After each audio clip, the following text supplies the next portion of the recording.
if the load boards weren't working for you, no one's calling, maybe it went down like it did this week.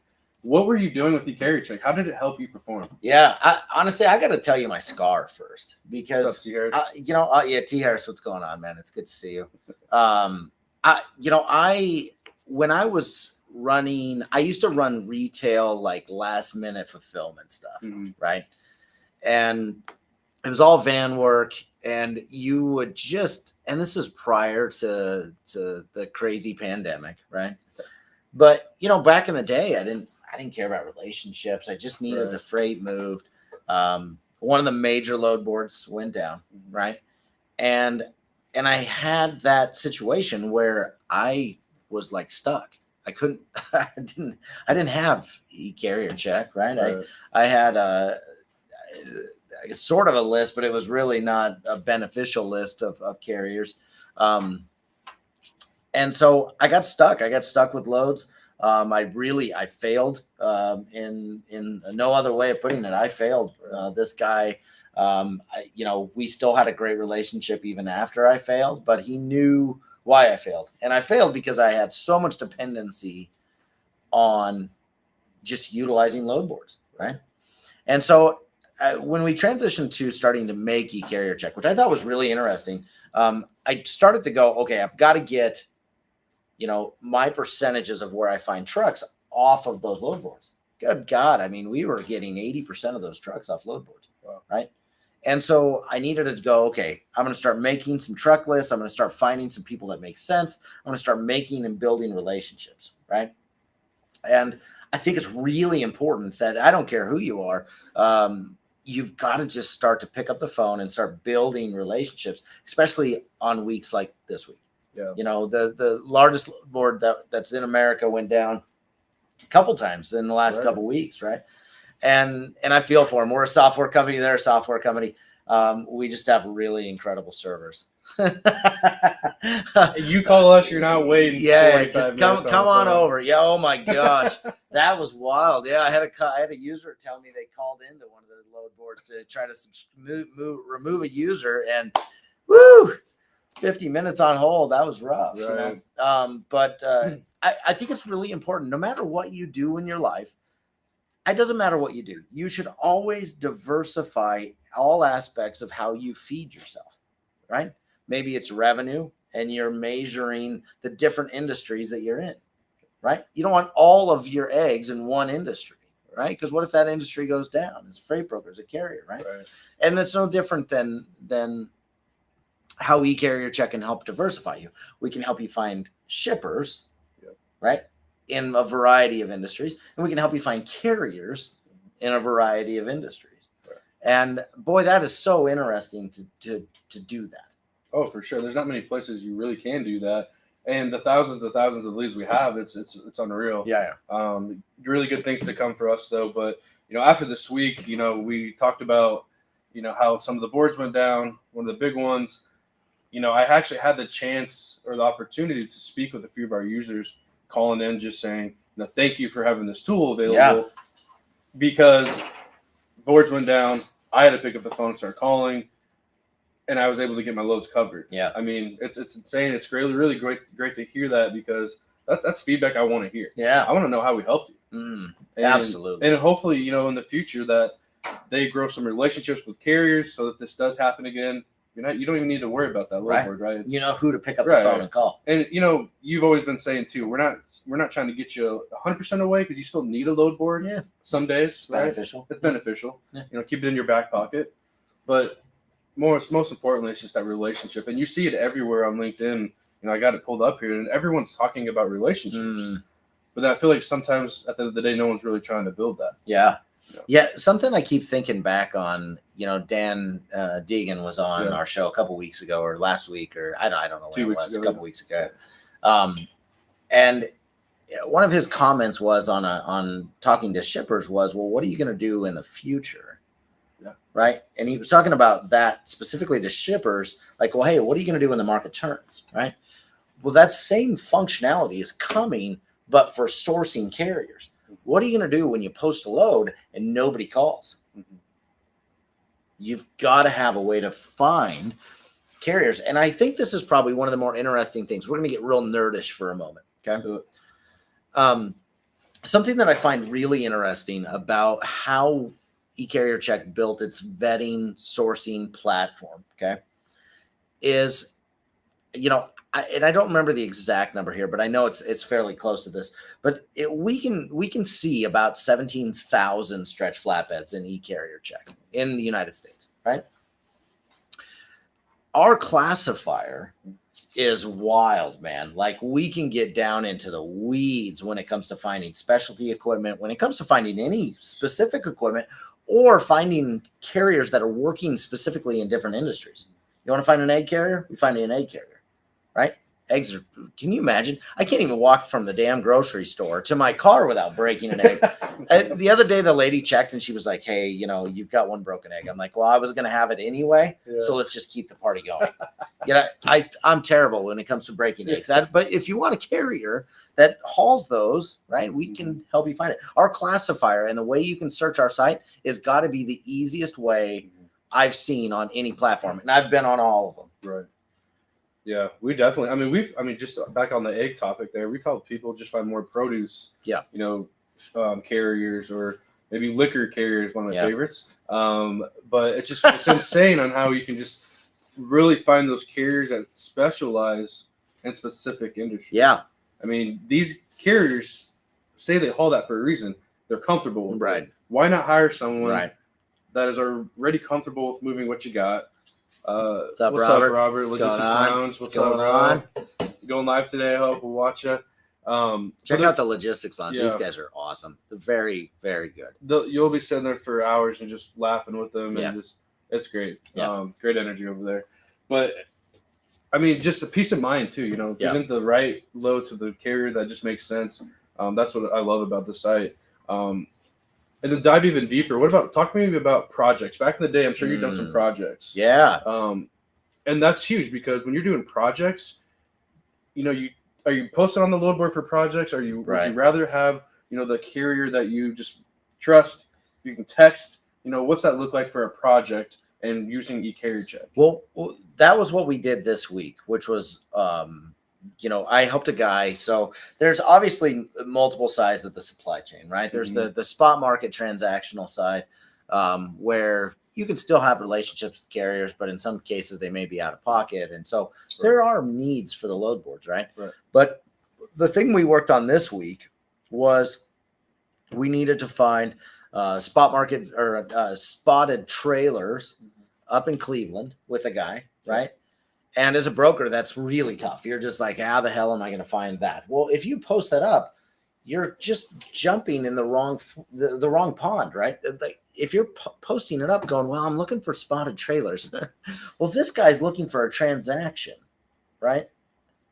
So I think it's really important when you are understanding you can't go try to find apples in a banana forest, right? It's going to be the wrong people. These people are looking for transactions. And so you really need to go out and start to have a conversation. And I think when you're having those conversations, you're just very transparent with these people and saying, hey, guess what? Hey, here's what I'm looking for. I've got a project coming up. I'm bidding on this. This is about a month out, but I need somebody to go spot 3 trailers right there in Cleveland. Right. And then you're going to do, short hauls over to Chicago, and that's a better conversation to have, that you don't need a load board. Right. You need to have that off of a sourcing platform. And so I was a big fan of this project this week. We actually ended up calling 15 carriers total. We found them right off of eCarrierCheck, because we found, hey, let's find some more equipment. Let's find people that are running this lane already. Let's find people that are running this lane backwards. So we were finding people and getting them home. And so it was kind of an interesting project. Yeah, I love that. I love that. You definitely cut your teeth with some projects from what I heard, but the power of eCarrierCheck, man, it's beautiful. Nick Klingensmith, what is going on, man? This guy's I freaking love this dude, man. I can't get enough of this guy. You need some motivation. This is the man right here. Hit this guy up. Like, I literally wait for his. I want to see Nick with his shirt off every day. Yeah. Like, that's all I wait for. I'm like, where's Nick at? I need a pump up right now. Yeah. And this guy's so consistent with his posts. And I love you, man. You really do help me a lot, and I really do mean that. Yeah, So I appreciate that. Check out his channel too. And this is Ryan. What's up, Ryan brother? Van What's Brock, up, man? Freaking love you, dude. This guy is the best part-time employee we have never paid. I appreciate you. Yeah, here's to Ryan. You need training? Hit up Ryan. Yeah, take up Ryan, man. I just say, you know, it is what it is. I love it. I love it. Oh my gosh, thanks for being here, guys. I appreciate it. There's some good people. You know, I think something that I think is really interesting when it comes to talking about, you know, breaking free from load boards, or even just, you know, diversifying your business. You know, something that we always measured, and I mentioned this a moment ago, but I just want to talk through this, is we always measured, well, what industries are we in? And, you know, what are some of the mileages we're doing? And we would even break down like, okay, so like if you pie chart it, okay, and you got 5 or 6 pie charts, and the first pie chart is just what industries are you moving, right? And the second industry or second pie chart is, you know, what type of equipment am I moving around, right? And the third industry or the third pie chart was always, you know, how long a miles are some of these loads that we're moving? Are we doing a lot more short haul? Are we doing a lot more long haul? Is it middle of the road, right? And boy, I tell you what, it was so interesting to do that with your business. If you haven't done it with your business, we're about almost done with Q1, right? Take just a moment. You don't have to be perfect here, but draw out 3 circles, look at your revenue, look at the customers, and just identify those things and say, okay, I have got more than 30% in this bucket. I need to diversify, right? I got maybe more than 25%. When you get a pie chart and all of a sudden it looks like Pac-Man, you've got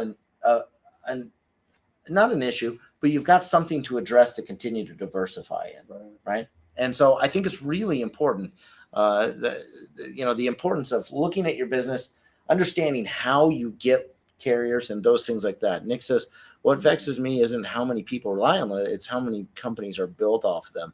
Phone and MC and think they're going to compete from scratch. Yeah, boy, isn't that the truth? Hey, you know, that's funny you say that. For the carriers that are watching, whew, hold on. We hear so many carriers call us and say, hey, I'm like, well, where do you get your loads from?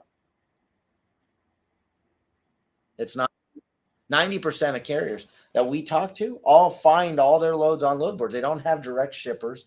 They don't have direct brokers, right? And so that's what I'm a big fan of, being able to find those direct brokers, find those direct shippers right there on the house. Let's chat more about that after we get Sam on here. Sam is in the house. Sam is in the house. We're bringing her in. I'm not going to wait a minute. I cannot wait to chat with you, Samantha. I feel like I need you guys to get that theme song for me. Like, guess who's back again every time I come on. Done. We will work on that. I'm sorry for your loss. Kansas State didn't show up yesterday. How are you holding up? It was a tough L, but you know, we had a win this week and then a loss. And so I kind of had a bad feeling going into that one. I'm not going to lie. It's like sometimes when a team recently loses to a team, they just come back into that with like that vendetta and they have that extra momentum. And I think Iowa definitely had that. So it was kind of, you know, I was fearful of that outcome, but it's okay. All things considered, I still had a great night because I was able to do an industry networking event while watching the game. So I can't complain too much. Yeah, that's awesome. It's March Madness for a reason, right? But yeah, I'm glad you got to meet some good people. That's awesome. Yeah. And we'll be back. You know, there's still hopefully we'll do some bracket play and stuff, and being able to actually jump into March Madness now and make some winning brackets. Hopefully. Yeah, hopefully we're cheering for Nebraska over here. Yeah, so we got Nebraska at 7 o'clock tonight. We'll just kind of see. Yeah, we'll see where this goes. What is on the tip for Friday, Samantha? We are excited. Yeah, so obviously this is pretty organic for me. I usually just, as I'm working throughout my week with my clients, I'll end up saying something and I'm like, man, that's good advice just in general. So I saved that one for you. And what I wanted to talk about this week is, I think we've touched on it in the past, but I wanted to kind of take it a step farther, and maybe we've said it in passing on some of our former shows. I have a lot of clients lately who say, and one of them even said, I'm ready for enterprise. I feel like we're not Like I know what I want to do in a certain space, but I feel like we're not there as a company, or we need to prove ourselves with different types of clients first before we try to do this. Or people get it in their mind that there's a certain space that they have to start in and stay in that lane before they can try to do something bigger or grander or better, or maybe even just branch into a different type of industry. So I know you guys were talking about, I think like load boards and kind of that transactional model when I got on. And again, a lot of people think like I need to start in this transactional space before I can approach contractual opportunities. Or there's a lot of, I need to build up a carrier base before I would go after contract freight, or whatever this is. We make a lot of excuses, I think, for ourselves to have to start somewhere before we can get somewhere else. And I think my answer to that is I want you to tell me where you want to be in 5 years. And then I want you to start selling into that today. So if you want to be doing something, if you want to be doing contractual freight in 5 years, if you want to be in a different industry in 5 years, if you want to be working with enterprise accounts in 5 years, I need you to start speaking to them today. And I need you to start also representing your company in a light that would be deserving of that today too. And so much of this for me is going to come down to like branding paired with sales, where it's really more about like the confidence in your company out there, run more consistent, dedicated opportunities and have these direct relationships. You better start talking about why you're capable of doing that, what your abilities are, and what would make you a good partner and a good fit for that. And so something I try to do is just encourage my clients to have that confidence to say, if I think I can do it, I can do it. I'm going to go for it now. I'm not going to wait 2 years. There's no magic timeline on this. And you might not succeed right away, but you have to fail to learn, right? Like you're going to have to figure out as you get objections and as you get pushback over a couple of years, you'll figure out, or maybe it's only a couple months or a couple of weeks, you never know. You'll figure out what that is that's stopping you from being there. And then you can try to figure out how to address those objections. And if there's something you need to change internally with your structure, with the way you do business, whatever that is, you can start to make those adjustments. But if people want to wait 2 or 5 years, then start to try to make changes, then you're still going to be 2 to 5 years away from getting to where you want to be. So that's my challenge to people, is to just not, I think it's fear, right? It's fear that holds us back. There's a fear of failure. There's a fear of being told no or being shut down and feeling like that was a loss. But in reality, you're going to probably have to be told no quite a few times and get shut down so that you can figure out why you are getting those no's and go make adjustments and then go back out to market. And the good news is about this industry, you're never going to run out of opportunities. There's always going to be more clients to prospect. So don't feel like, dang it, I burned a bridge with the only 10 options. And now when I go back to represent myself after I fix these things, I'm out of luck. It's like, you will never run out of opportunities. So that's kind of my spiel for today. Can you give us an example of, kind of jumping into something that maybe you haven't had any experience with? Like, can you give us something that you've been a part of or experienced yourself? Yeah. And I will say too, that like, I've also preached niches and staying in your niches, right? So I am a fan of that. I think this is not so much like, well, I've never done anything in flatbed heavy haul before, but I feel like I should do that. So I'm just going to start telling everybody that I offer those services.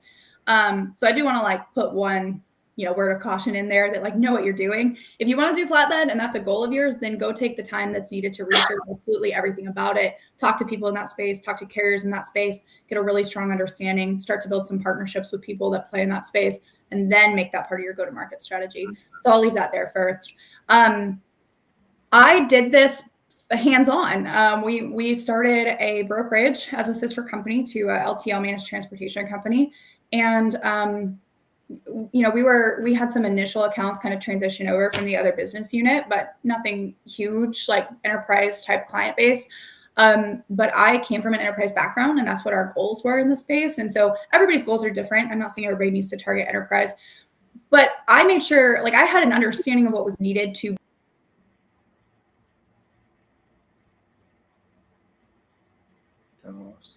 be $100 million goal, what we were going to need to be able to do and how we were going to have to present ourselves. And so that's what I was doing. I was making sure that we were speaking to the level at which we wanted to compete in, that we were branding to the level at which we wanted to compete in, and that we were seeking out people in the enterprise space and having those conversations. And not everyone was a yes, but we did get yeses. And we learned from the no's and took the feedback and changed what we could change. There's only so much you can control, right? So if they're like, oh, we need to see 3 years of authority history, right? Like, well, I'll be back in 3 years, right? So there are certain things that you can't work around.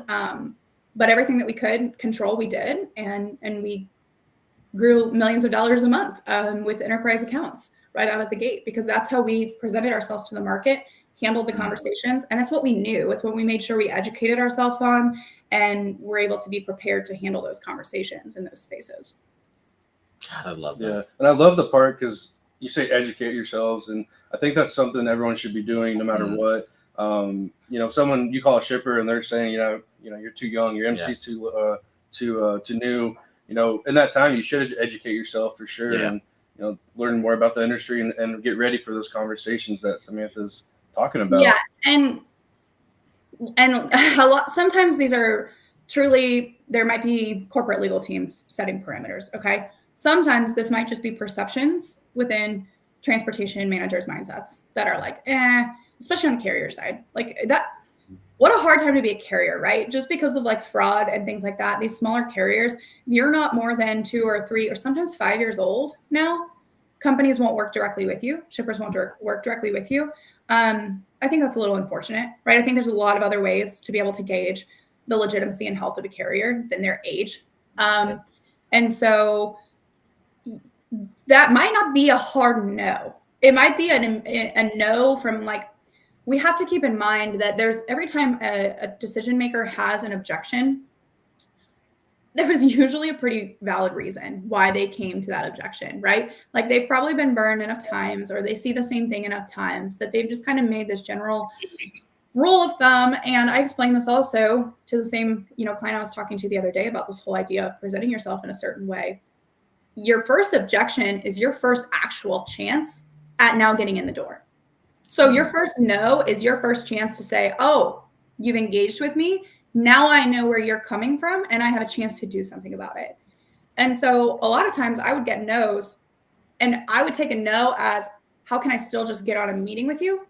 Because I knew if I got on a meeting, my chances of still moving forward, even though I got an initial no, were very high.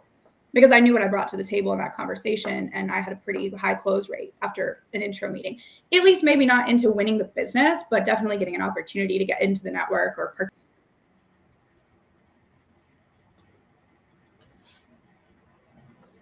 Lost her again.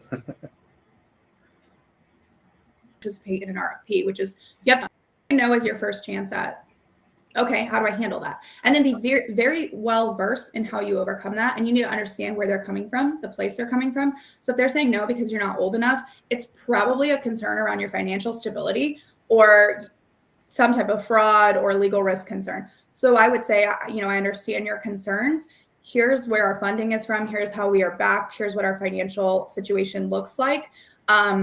Here's our certificate of insurance. We carry high limits, all of these things to just try to show that you're capable. You're still capable. I know that might be my internet this morning, so I have to apologize for that if it is. You're fine. Nick gets it too. Yeah, that's good. You're good. The internet's a wonderful thing. We were struggling with that last week. Oh my gosh. Yeah. Our mice on the treadmill weren't going fast enough. Oh my gosh. Samantha Jones, you bring so much value to this industry, and I love what you say and how you say it. It's so good. Thank you for just jumping on these short segments. You're really wonderful. You really have a different, unique ability to just take things to another height. And I love that. Yeah. So, thank you guys for having me. I always enjoy it. Yeah. We'll get some walk-on music next time, right? I was gonna say I'll work on that. We'll see what we can do. We'll get you back on. Yeah, we'll get you some music. Yeah. I love it. Thanks, guys. Have a good weekend. You too.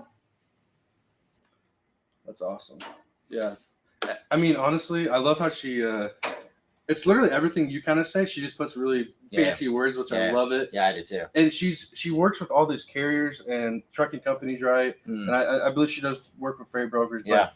And whoever's working with her, I tell you what, you got a gem. Oh yeah. She's gonna do everything she can to help grow your company. Yeah. Obviously, with that, you still got to put in the effort and the work. But I think she's a wonderful person to have on your team if you got her. You're lucky if you do. Absolutely. Something I thought that was interesting, like if you break down everything she says, and there was so much to break down. Nick, you're right. We almost should listen to it again just to kind of. If you're just pulling up here, rewind. Yeah, just rewind that. But something that she said that I think is really important, and this is how you cut your teeth, is she said if that's an area that you want to go into, start to educate yourself, right? And start to call carriers. She said this really quickly, right? She said it like in a matter of a moment. But the education that I got from carriers and calling carriers and understanding what they do and why they do it, and some of those little things that they do in life. Yeah. I mean, it's priceless information. Right. You know what I mean? I mean, I wouldn't have been a successful broker without the education that I got from the carriers that I was using. You know what I mean? I love that. Yeah. I do love that. Yeah. You just, and for the love of God, I mean, you just don't, you're going to fail. I mean, you're going to fail over and over. I've had some weird nights where it didn't work out the way I thought it should have. That's fair. Cody says Samantha's great. We've been working with her for the last 6 months. She elevates your sales game right out of the gate. 100%. That's awesome. Besides the Buckeye comment. Yeah, the Buckeye. I love this comment better. Me too. Although you guys play Illinois today at 4:30, I think, or maybe it's 3:30. We'll tune into that and make sure we're drinking probably a beverage of some sort. Ravi was here too. Ravi, I see you in the chat, man. Thanks for being here. We should catch up, man. Michael. Let's see what Michael's got to say. Michael, we've kind of missed some of your questions before, buddy. Yeah. I apologize. I asked this before, but if I get blown off a lot from a first initial call, maybe like half the time they ghost after a great first call, is this normal? That's a great question. I would say sort of, yeah. Even after a good first call, there's a couple guys that I work with pretty consistently, and these guys will have great first call, great second call, great third call. And just all of a sudden they're not going anywhere with somebody, right?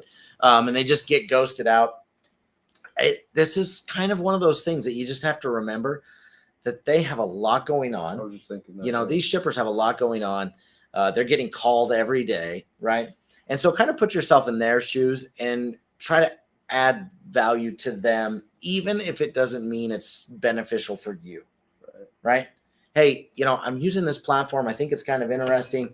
You should try it out too, right? Or, hey, I saw this article. You should take a look at this, right? So Michael, this is kind of normal, to be honest with you. I mean, sales is kind of it's a Wild West, man.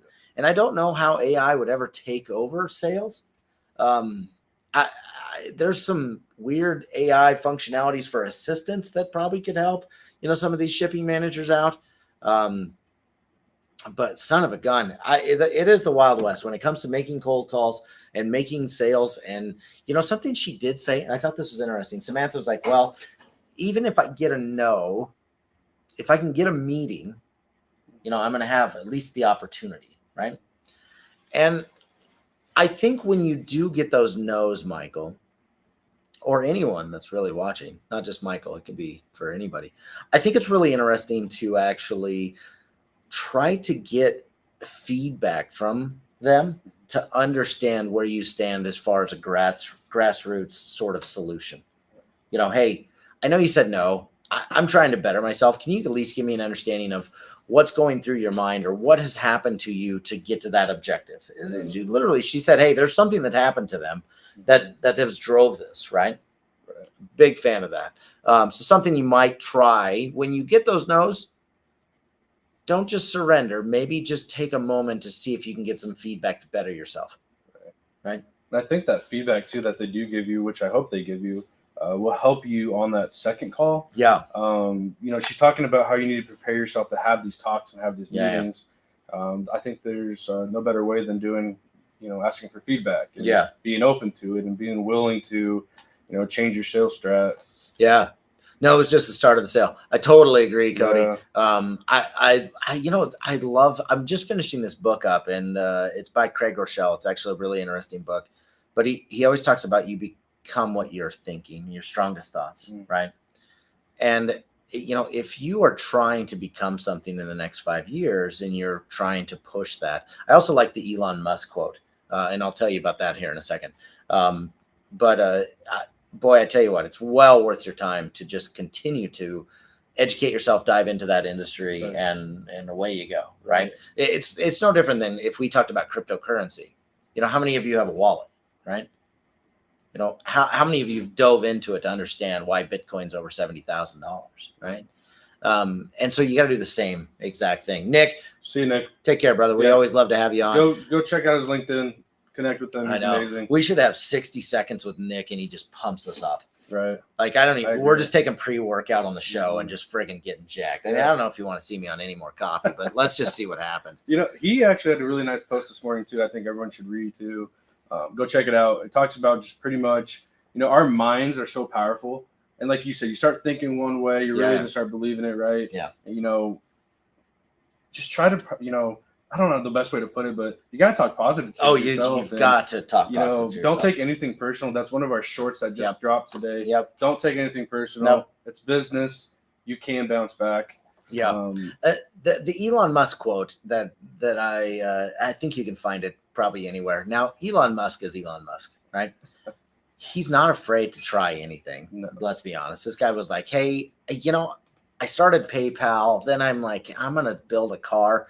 How you guys feel about rocket ships? This guy. And so I think one of his quotes, and I'm probably off a little bit on exactly how this says, but he goes, why set your goal for a year when you can try to get it done this week? Mm. And, there's something to be said about really trying to challenge your goals and push them up.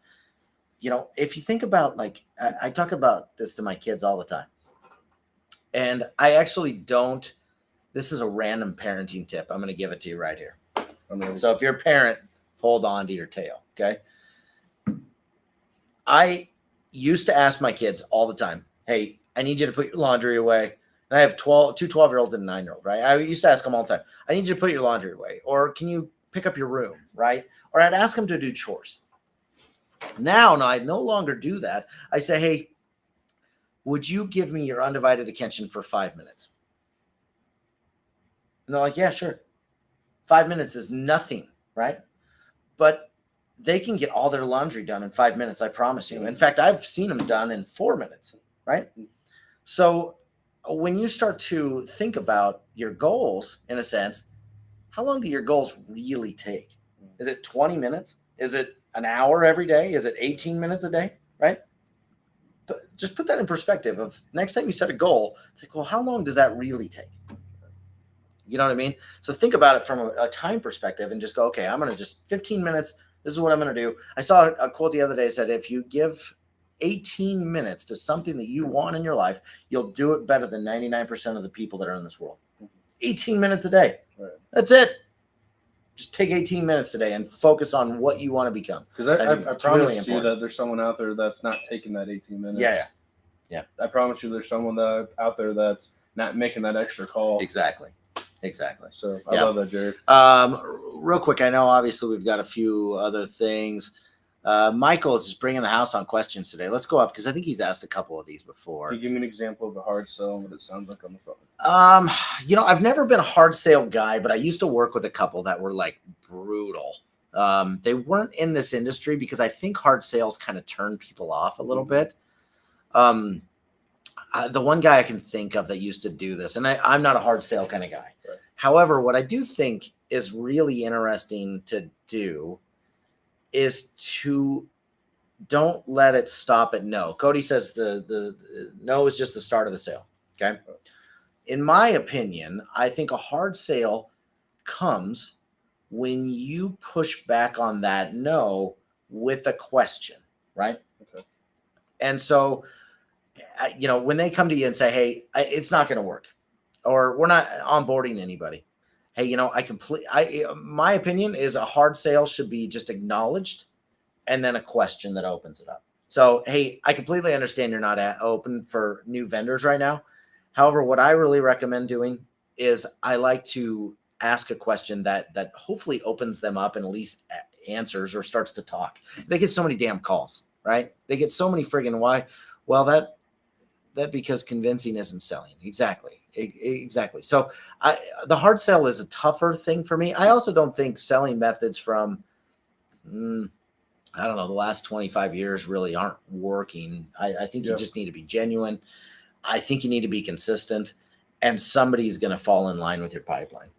So those are and you got to add value to those people, in some way or another. So that'd be my opinion. We could try to go hard, but I've never really been a hard sell kind of guy, Right. He asked again, what are some of the best salespeople doing differently?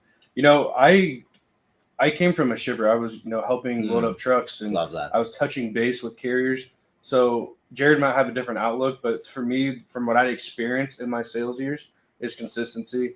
Samantha says it too, and Cody, obviously, like the no is just the start of the sale. The no will get you hopefully one closer to a yes. Yeah. But for me, it's consistency.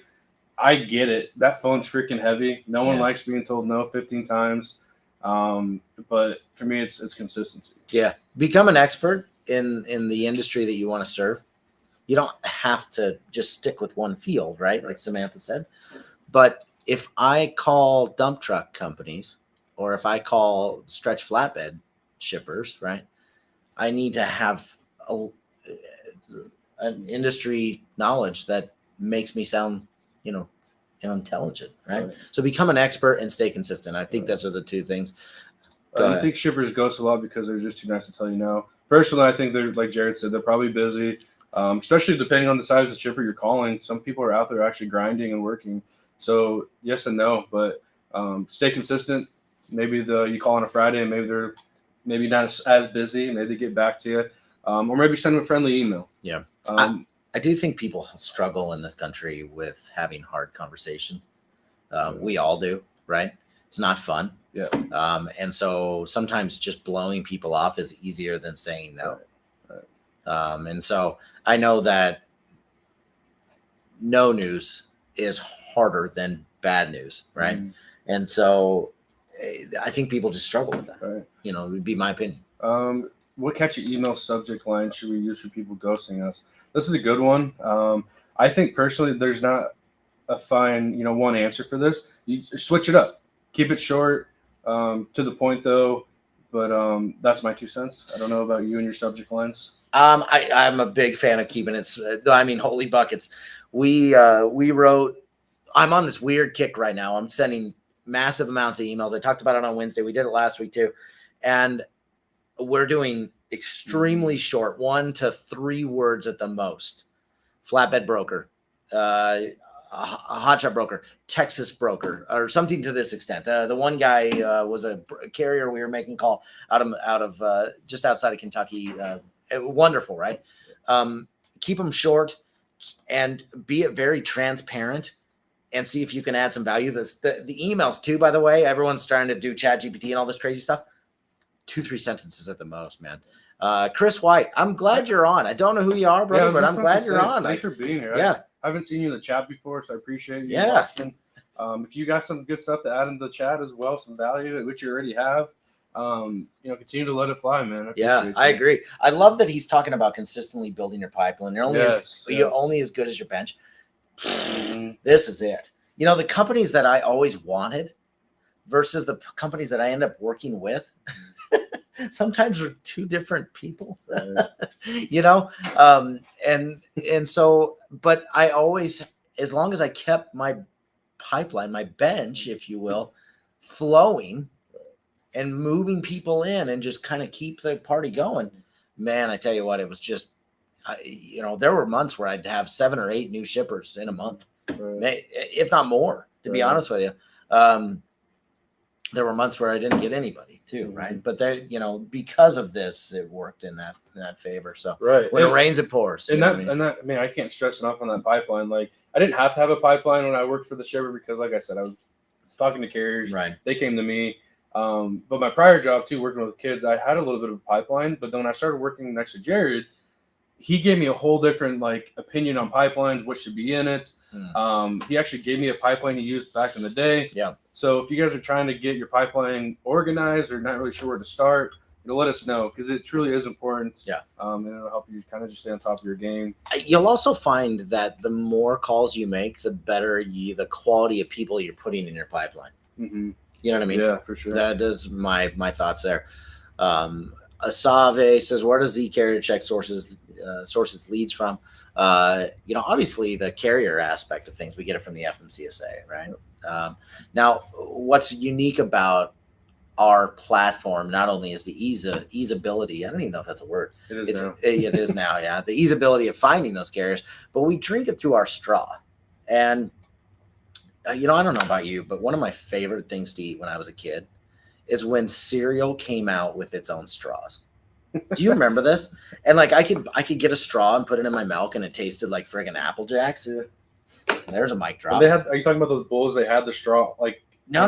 They actually had it was straws made of cereal, and you're just sitting there just drinking it. Gotcha. It was like the greatest thing in the world, right? So, the greatest thing in the world is how we drink up the FMCSA data, right? So there's the first side of it, right? The back side of it is really unique, man. We get some bill of lading sent to us fairly often, and then we have built an incredible dev team. That is just, these guys are friggin' pirates when it comes to that. They are literally one of the greatest, like, just hardcore friggin' programmers. You know what I mean? One guy just smoking heaters all day, and the other guy hasn't cut his hair in 12 years. Let's just get them out there. They're just pirates of programming, and they know freight better than most brokers do, to be honest with you. So that's probably been the most interesting thing. When we started educating our programmers, who sit right here, by the way, 22 feet away, when we started educating them about this industry, woo, they got really valuable really quick. Right? And they started thinking about ways to spin off what we got now and to expand it. So I'm not going to give away our secrets because we got some sauce. Yeah, we got some sauce. We're going to take our leads are, just growing. Yeah. It's about to get weird too. You'll see an update here coming very soon to a theater near you. Yes. They're definitely Jack Sparrow. Yes. Both of them. Yeah. 100%. Without like the weird legal things going on with Amber Heard and all that stuff. Like, they're just throwing it out there. Although one of the better things I watched I loved that whole court thing. It was very it was entertaining. It was something to catch up on, have a coffee over and just talk about it. Yeah, we just loved it. But, just to kind of give everyone an idea, because we got quite a people here viewing us, our site's it's beautiful for freight brokers and carriers. Oh, yeah. We want to talk to more carriers. So if you're out there watching, connect with us. Yep. Let's help you find some direct shippers. We'll give you some strategies or whatever you would need help on. We got enough relationships that we can help you out. Yeah. DIY Semi, I don't know if he's still here, but great channel. Go check his out. Oh my gosh. Yeah. The Logistics Lounge, these guys are putting out really good free content. Yeah. Really help you expand your business and just your way you do things. Right. I'm a big fan. T. Harris, in the end, we only regret the chance we didn't take. Man, I love this guy. He is always on our channel at like 1 a.m. I'm like, what are you doing commenting? I don't think he does at all. Ravi, Jared is smooth. I've been telling him, man, he needs to write a freaking book. I don't know about that. Or give me an audio to listen to his life. He's got a really interesting life. Most of you probably will never get to hear that. I'm very lucky to know this, but he's got an interesting life. I don't even know how to put it. He's grinded, man. That's all I can tell you. He's grinded. He didn't get to where he's at today with, not grinding. I'll put it that way. A lot of books. A lot of no's, a lot of books. A lot of no's. A lot of get the hell out of here. Yeah, I've got some issues. I got scars. Right. I probably should become like a freight therapist. Is what I should do. I should become a freight therapist. I don't know about a coach, but I'll tell you what not to do. I can just see you. So how does that make you feel? I know. Exactly. Glasses all tilted down. Just go on. And I'm just drinking my matcha. I really need to get into drinking green matchas. I don't know what to tell you. Yeah. We're still going to try that. I think who's telling us that? Was that T. Harris? Neil Patrick Harris got nothing on Jared. I love agree, that. man, I agree. That's so good. Jared, I love today's show. A lot of fun. Samantha was a beautiful addition to the show. Post your must reads, Jared. Oh, I will. I'll definitely do that. I got 5 books that I go back to pretty consistently. I'll definitely get those up, and maybe it might be 10 now, but I think the last 5 years it might be 8 years, 7, 5. Yeah, I've read over 70 books the last 5 years each year. Mm-hmm. It is wild. It's the most insane thing. I've learned so much. I went on this weird autobiography kick this last year, and my God, it was so fun. So text them to me too. Cool. Who's that? Text them. Oh yeah, for sure. I definitely will. But great show today. Samantha just brings the house. She's wonderful. She has a great mindset. He has 16 Audible credits. So yeah, you definitely have to Lovely. use them. So I'll get them over to you. I know I sent over, I think I recommended a book to Michael. Remember that? And he was like, what a terrible book. I'm like, okay. It's not for everyone. It's you know what not I mean? for Like, everyone, but God, there's nothing worse than buying a book and you're just choking your way through it. yeah. You're like, please, for the love of God. But that's just Jared, I'm going to end the show here today. Yeah. It's good 47 minutes, 48. Everyone, thank you for watching. Tune in next week. We do got another special guest coming on Friday. Wednesday, I got a couple ideas, but you'll see the drop on Monday. Yeah. I do know Monday we are going to be on DIY Semi's YouTube channel, so go subscribe to him. That'll be wild. Subscribe, turn that bell on. We're making calls. We're making calls on DIY. I'm excited. So this is going to be fun. We've seen a lot of people asking for it. We're going to make it happen. Mm-hmm. I'm excited for Monday.